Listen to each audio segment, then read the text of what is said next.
लेगी और घर में चूल्हा नहीं चलेगा और बच्चे भूखे सामने दिखाई देंगे तो आदमी फिर ये सोच रहा है यार छोड़ो मार्शल वाली पोस्ट को एक तरफ रखो, जहाँ भी रोजगार मिल रहा है मैं पहले काम करके अपने बच्चों की पेट का भूख का काम करूँ, इसलिए तो कम हो रहा है। दूसरा फिर ये होता है कि यार पता नहीं काम होगा नहीं होगा, जब होगा तो जब बाद में देख लेंगे, जहाँ जिसको जगह मिल रही है वो आदमी अपने कामों में धीरे धीरे लगते जा रहे हैं। तो ये जो सारी चीजें मैंने पहले दिन कहा था कि ये विश्वास, जब तक दिल में ये विश्वास और भरोसा नहीं होगा कि हाँ हम जिस प्लेटफार्म पर खड़े हैं यहाँ से खड़े हो करके हम मंजिल तक पहुँच सकते हैं, जब तक ये विश्वास दिल में नहीं रहेगा आधे अधूरे मन से लड़ी हुई कभी भी लड़ाई कामयाबी तक नहीं लेगी।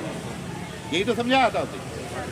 और मैं तो अभी भी यही कह रहा हूँ आप लोगों को कि आप लोग एकजुटता से लड़ें।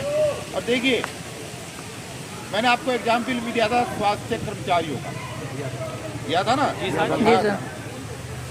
और मैंने ये भी कहा था कि दिल्ली सरकार ने बैठ जाओ भाई आप बैठ जाओ।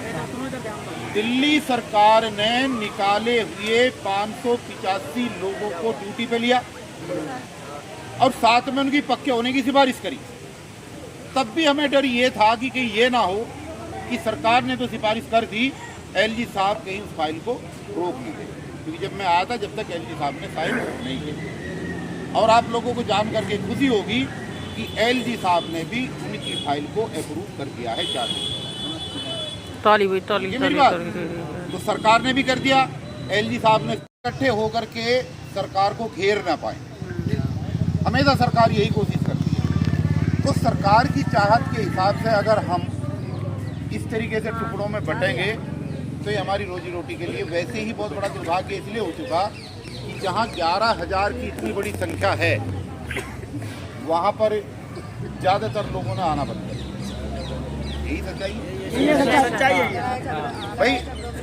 जैसे आप लोग हैं ऐसे ही सरकार में बैठे हुए लोग भी तो हैं, वो भी तो ये सारे नज़ारे अपनी आंखों से देख रहे हैं कि कहने को तो ये 10,000 और 11,000 हैं और आंदोलन के प्लेटफार्म पे ये लोग मात्र 1,000 आदमी भी नहीं हैं। तो ये हमारा कुछ बिगाड़ सकते हैं या नहीं बिगाड़ सकते हैं, सरकार इन चीज़ों की गहनता से विचार करती है।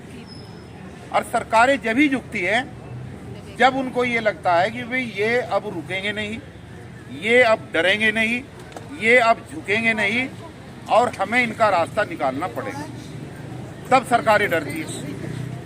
तो उसके लिए मेरी आप सब लोगों से हाथ जोड़ करके प्रार्थना है, मेरे लिए आप लोग भी इतने प्रिय हैं जितने वो दो कदम पे भाई बैठे हुए हैं।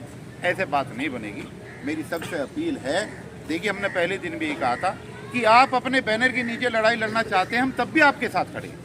यही कहा था, हमने कोई जिद तो नहीं करी कि भाई आप हमारे बैनर के नीचे लड़ो। का विषय है कि 15 दिन हो गए इस बात को, हमें नहीं पता कि यहाँ पर क्या हुआ।